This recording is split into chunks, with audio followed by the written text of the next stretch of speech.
Robotron X for PlayStation 1 is a 1997 remake of the 1982 Williams arcade classic Robotron 2084. And the premise of this remake remains the same. You are a superpowered being charged with defending the last human family, of which there are many members, from extinction at the hands of the Robotrons, who have deemed all human life obsolete and must be destroyed.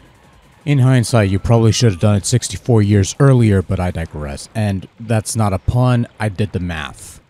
About 9 years ago, I did a video on Robotron 64, a remake of Robotron for the Nintendo 64 of a similar ilk, and I quite like that game, quite a bit. Wouldn't be until a year or so ago that I'd finally get my hands on a copy of Robotron X, and after playing this PlayStation take on the Robotron remake, let's just say I don't have a lot of the same feelings for this as I do the 64 version.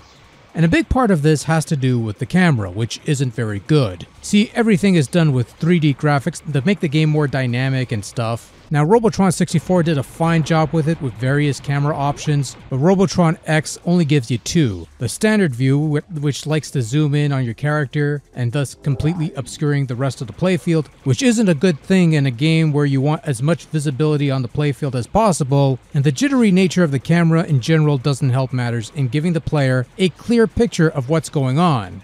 As such, the game also gives you an overhead view that gives you more visibility, but it's zoomed out so far up high, and everything being so microscopic as a result, you wonder why you couldn't just play Robotron 2084 if this was what you had to do to get barely full-blown visibility on the PlayStation game. But we're jumping ahead here, so let's backtrack a bit. Robotron X gives you the objective to kill every killable enemy in a wave before moving on to the next wave. Collecting the various humans will net you points, but if a Robotron catches a human, it's a goner. Robotron X will occasionally give you power-ups that will grant you temporary enhancements and weapons, whether it be extra speed, a spread shot, back shot, or even a flamethrower. As in the old game, one hit will cost you a life, and if you lose all your lives, it's game over. Fortunately, earning extra lives shouldn't be much of a problem once you have a good groove going, and you could save your progress onto a memory card anytime you wish.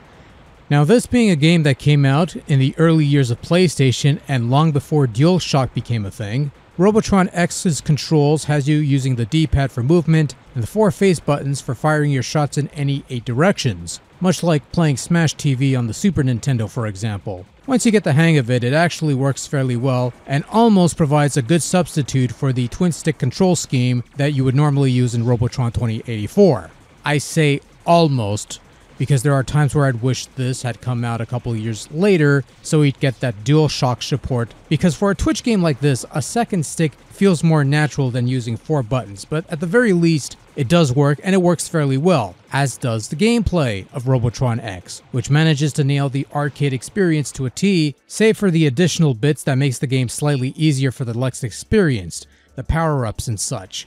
Unlike Robotron 64, the challenge is slightly stiffer here, with a good part of that due to the wonky camera, as well as the less than stellar frame rate. But again, once you get a good groove going, you'll start racking points, getting lives en masse, and progress higher and farther. The one thing I will say that in terms of the core gameplay, it's fairly shallow, much like Robotron 2084, but it's also fairly simple to pick up and play, and the load times only occur every few levels, and they exist. That's all I could really say. My misgivings with the limited camera options aside, Robotron X does sport some average quality graphics that, at the very least, do a fair enough job of recreating all the old Robotron staples into the third dimension.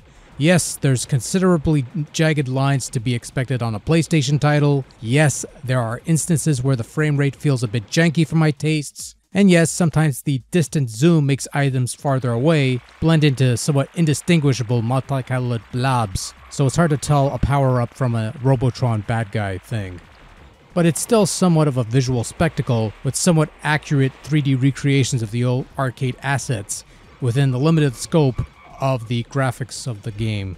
Like in Robotron 64, Robotron X retains some of the original arcade sound effects, from the laser fire to the human death wails when they die. It's a nice little touch that I still like, and the various techno beats included on here, which you could set in the options which one you'd like to hear, are some top-notch quality stuff that's perfect for a game of this ilk.